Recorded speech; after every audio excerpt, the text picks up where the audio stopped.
better teams, they're more liked and respected as managers, they tend to be able to combine, we multitask, that's what that sentence wants to say, and they're more aware of the implications of their own and others' actions. Another reason women make better leaders and better, amazing entrepreneurs is that they have untapped spending power. Women don't rush out and buy products made by women just because they're of the same sex. However, women understand other women. Tory Burch was successful in publicizing what she was selling. And I know a point was made by someone on this side about the fact that she took advantage of social media. This is 2014. People can actually sell their business without renting a shop using social media. So what do you really think is the way for women entrepreneurs to utilize social media in expanding and even starting their businesses? And we'll start off a panel discussion. I know questions are going to be tough, so please just bear with us. We won't have enough time to get to everyone, but we will try our best.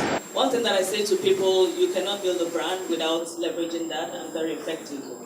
The reason that I say that is, it's also become very crucial to mid-sized businesses and smaller businesses who do not have the huge sort of resources for advertising budget and marketing budget. And whether we like it or not, the reach is wide and the reach is far. I hear a lot of people say, oh, I really can't get on Twitter, I really can't get on this platform, I really can't get on that platform, because they're very comfortable with their SMSs and their emails. And I say to a lot of people, both people that I consult for and people that I mentor, that except you begin to move with technology, you're definitely going to become an illiterate. And I'll give you an example which is very practical, and this is something that we did for a client and mentee at the same time. Now, what has happened is that you find out that people really would, rather than take a page of newspaper advert that can cost me like 700,000, I can get a beautiful digital flyer which I would post. I'm just trying to make it as practical as possible. Unfortunately, if Okwe has told me, I'm sure I would have gotten, beautiful slides, I'll make it, very engaging, but we will try. And so, take for instance your digital flyer, which will not cost you 10% of 700,000. Your digital flyer, if you post it on your Facebook page, please believe me, let's not run away from. Whether we like it or not, it's going to stay and it's being used. If you post that on your Facebook page, if you've got a minimum of, let's say, 500 friends, and you ask and you tag your friends on that, they must see it. And the truth of the matter is that they keep expanding the features in such a way that it becomes very, very, quite veritable. So if I share your flyer on my page, say I've got 1,000 people, that's 500 of you, yours, and 1,000 of mine. But that's just me, one of your 500 followers or friends, right? So if you've got 50% of people do the same for your flyer, can you imagine how much that has reached? Trust me, it didn't really cost you so much. One thing I've noticed about social media and creating your brand on social media, we don't put our best foot forward most of the time. I do have a lot of friends who, they put one post and they get like 200 comments, but they've not been able to make any kind of money from social media. And I was having a conversation with one of them, and she was asking me how can she turn all of these things to money. So at the end of the day, we're having a lot of conversation, but these things are not turning into anything that impacts us or makes us even better, even with our businesses. So you can see that, yes, I am talking about the shoes I make, and people are like, oh, lovely, lovely. Okay, yeah, so come and buy. How do you get them to that point where they begin to buy? Now, first of all, we have to even understand the importance of social media. Like she noted, it is less expensive than any other way you would like to advertise your business. TV is expensive. It doesn't have a very large reach eventually. Even posters are expensive. If you put an e-flyer, for instance, on social media, it gets to as many people, your friends, my friends, everybody.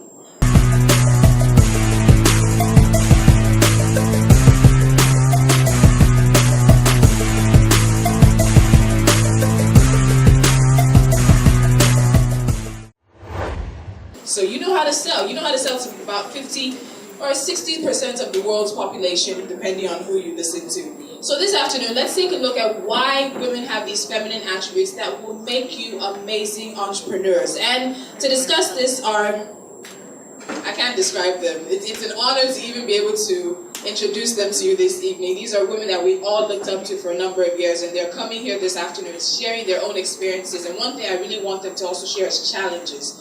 We hear a lot about the success stories of entrepreneurs and the Oprah Winfrey's, but we don't hear about the challenges. We don't hear about the 10 business ideas that failed, or the 10 business meetings that they were kicked out of, or even the 10 business meetings they never even got in the door. So this afternoon, we also need to hear about the challenges they faced and how they decided every day to get back up and to do it again. So first, let's start with an introduction of a woman who literally does really not need any introduction. Betsy Rabo emerged from humble beginnings. Please put your hands together and welcome Betsy Rabo.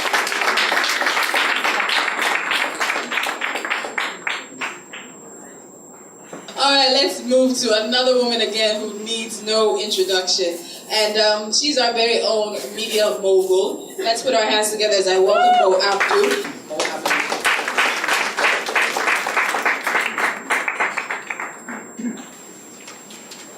And to join them for this discussion, we have Bilkis Adebi Abiola. She's the CEO of Recyclers Corporation. They're into recycling and waste management. So please put your hands again for Bilkis Adebi Abiola. She'll be joining them as we discuss.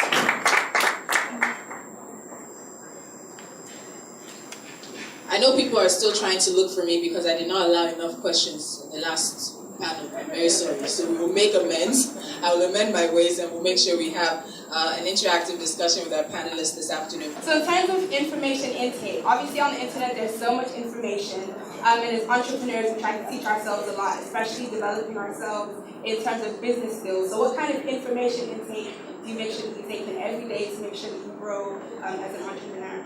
I was going to find out that nobody has done what I do presently.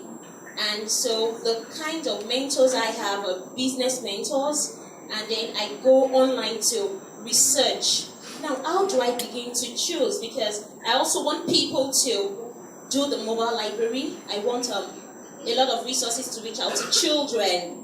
I've tried it with the adults and they don't like to read. But with children, they just want to do that. And we have a lot of people asking for the services.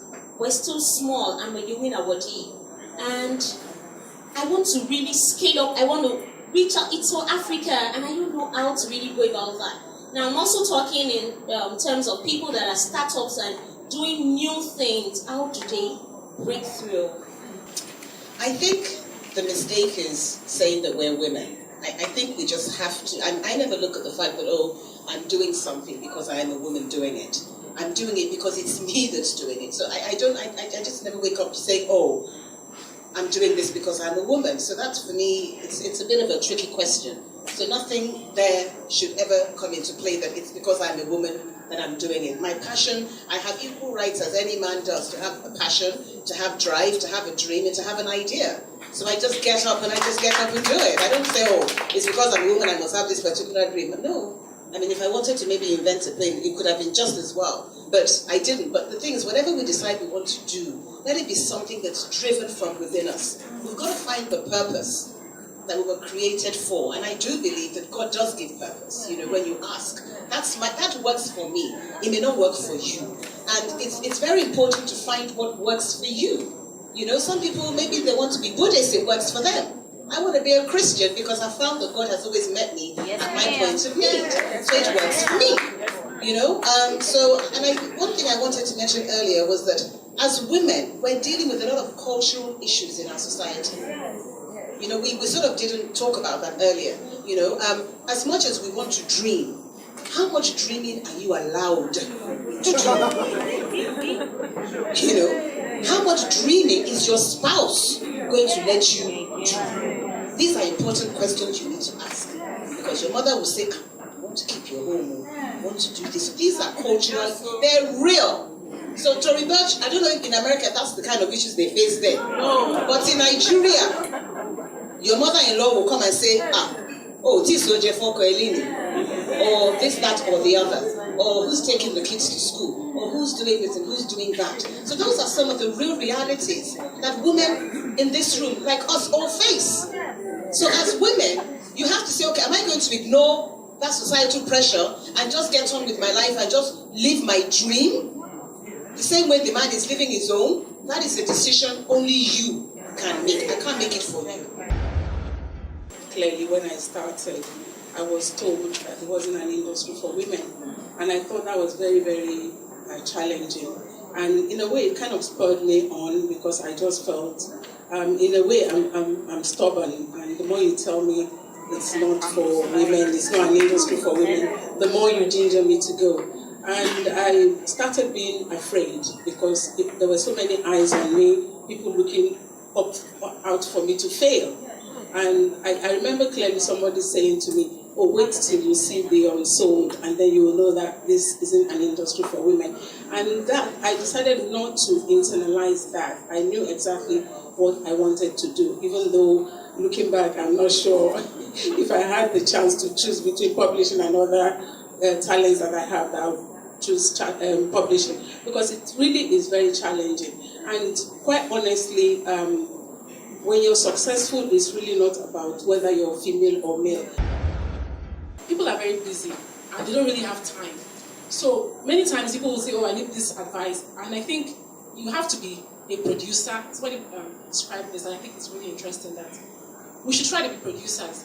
Give value instead of taking value. Don't be a consumer. So when you're working with someone and you want the person to be your mentor, don't just go to them and say, I have this problem. Give them something back.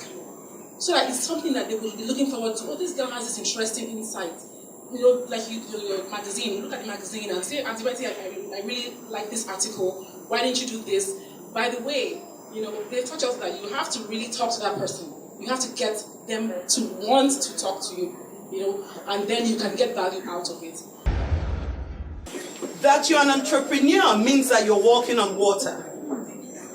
Walking on water is about defying impossibility.